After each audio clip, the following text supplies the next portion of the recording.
E aí, pessoal? Anteontem, conversando com a minha filha, ela trouxe aquela vez que Jesus foi na casa de Marta e Maria, lembra? As duas irmãs lá. Que Jesus entra lá e aí Maria fica sentada aos pés dele, ouvindo Jesus, enquanto Marta está ocupada ali fazendo várias coisas da casa ali, né? E até que chega o momento em que Marta chega ali para Jesus e fala: Você não se importa que a minha irmã me deixe aqui sozinha fazendo essas coisas, né? Fala para ela me ajudar. E ali Jesus ele fala: Marta, Marta, a Maria escolheu a melhor parte e isso não vai ser tirado dela. Você está preocupada com várias coisas, mas tem uma só que é importante. E aí isso me chamou a atenção, né? Essa fala de Marta ali, né? Talvez porque, de certa forma, eu tô meio parecido com ela aí na minha postura também, nessas minhas ocupações aí, ou talvez preocupações em alguns sentidos.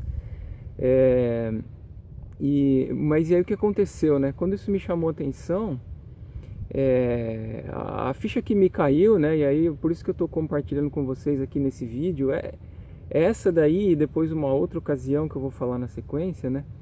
É o seguinte, que Jesus, Marta e Maria, eles estavam num sentido assim, eles estavam ali numa mesma situação, estavam os três juntos, né? Naquela ocasião lá. Agora, por outro lado, o que Jesus estava vendo naquela situação e o que Marta estava vendo ali era muito diferente. Então, o que eu estou querendo dizer, né? Isso tem a ver com aquilo que cada um estava enxergando ali, numa mesma situação que eles estavam, né? E você vê que a visão de Marta, né? Ela fica tão, né? Sei lá, ansiosa, preocupada ali com os afazeres que supostamente ela tinha, né? Que ela chega no ponto de, sabe, o que ela enxerga naquilo ali? Que a irmã dela deveria estar ajudando e não está fazendo, e mesmo Jesus ainda fica conversando com ela: Jesus, fala para ela vir aqui me ajudar, você não se importa que ela me deixe sozinha, né? Então ela chega ao ponto de, na cabeça dela, assim, era algo tão... Era tão evidente que a irmã dela deveria estar ali fazendo as coisas com ela, afinal ela estava tão ocupada que ela chega a achar que Jesus, você não se importa com isso, né? Jesus pede para ela aí, porque talvez você falando ela venha, né? Porque minha irmã sabe como que é, né? Se eu falar, talvez ela não venha, né? Tô aqui conjecturando, né? Mas tô falando essas coisas de irmão, né? E aí Jesus, então por outro lado, ele tá vendo ali: ó, Marta, Maria, ela escolheu a melhor parte, quer dizer assim, olha só, né? Marta, além de ter escolhido aqueles afazeres, ela ainda achava um absurdo a irmã dela não estar ali, né? Mas a visão de Jesus era bem diferente, né? E ele traz a chance, né, para Maria de ouvi-lo, né?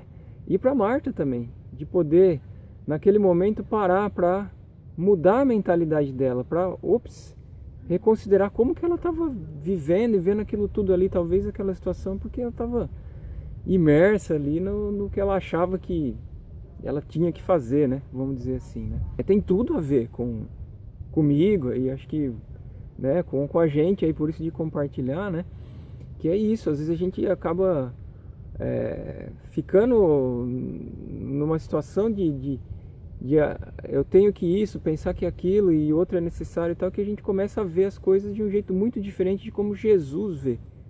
Então isso eu começo a perceber, né, que as várias vezes em que começa dentro de mim, eu falo: pô, mas fulano devia fazer aquilo, ciclano devia... Não, você não fez aquilo lá, né, tal.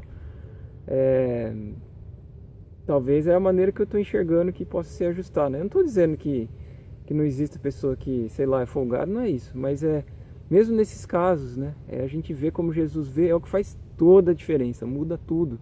E às vezes de uma situação que a gente vê um problema, a gente pode passar a enxergar uma oportunidade de cumprir com coisas que Jesus mesmo ensinou e que vão ter valor aos olhos dele. Não é isso que ele falou, para juntar tesouros no céu? Então, e aí compartilhando, né, a outra situação que tem a ver com isso, porque a pergunta é a mesma, né? Dos discípulos lá quando eles estão no barco, né? Lembra, Jesus fala para eles: vamos para o outro lado ali do mar, né? E aí beleza, eles estão no barco, começam a atravessar lá o mar e Jesus está dormindo. Só que o que acontece? Vem um vento forte, as ondas todas ali já estavam enchendo o barco ali, né? A ponto eles estavam ali se preocupando de afundar e perecer, como eles dizem lá, né? E aí a pergunta deles é essa mesma, né? Mestre, você não se importa que a gente pereça aqui, né? E aí Jesus, ele vai ali, ele acorda, a primeira coisa que ele fala é com o vento, ele manda o vento se aquietar, e isso acontece, aí fica tudo calminho ali. E aí a outra parte da conversa dele é com os discípulos, né? Ele fala, né, por que vocês estão assim intimidados, amedrontados? Cadê a fé de vocês, né? E a gente sabe que fé é a mesma coisa que confiança ou fidelidade, né? Então, quer dizer, cadê a confiança de vocês em eu estar aqui e eu poder fazer tudo e eu saber, né? Falei pra gente passar pro outro lado do mar, saber aí o que eu tô fazendo, né? Inclusive, quando ele foi dormir, ele sabia o que estava fazendo, né? E às vezes a gente é assim também, no dia a dia, esse nosso desespero aí, a ponto que talvez nos leve a enxergar Jesus como se talvez ele não estivesse se importando com a nossa situação, esse desespero nosso, ele vem de a gente se permitir ficar intimidado com as situações, ficar amedrontado com isso, né? E o medo, ele muitas vezes vai levar a gente a enxergar o que não é, né? Como a outra vez lá, pensando em Jesus com os discípulos e o mar, não é que eles viram um fantasma quando na verdade era Jesus. Então é a visão que fica bem diferente conforme a gente por dentro, né, vai sendo influenciado por esse tipo de pensamento, esse tipo de sentimento aí, né? Mas o grande lance é a gente olhar para Jesus e buscar como ele está vendo tudo, né?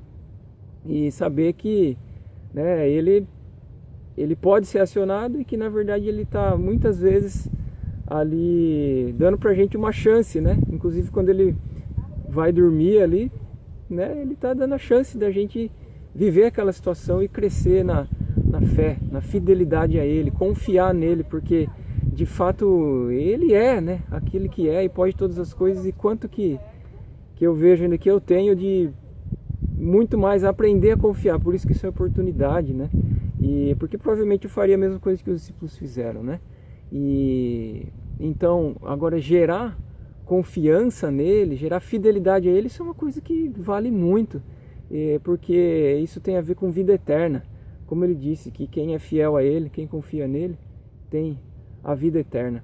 Compartilhando aí com vocês e que a gente vá crescendo aí conforme as oportunidades que ele dá para nós e enxergando as coisas como ele enxerga.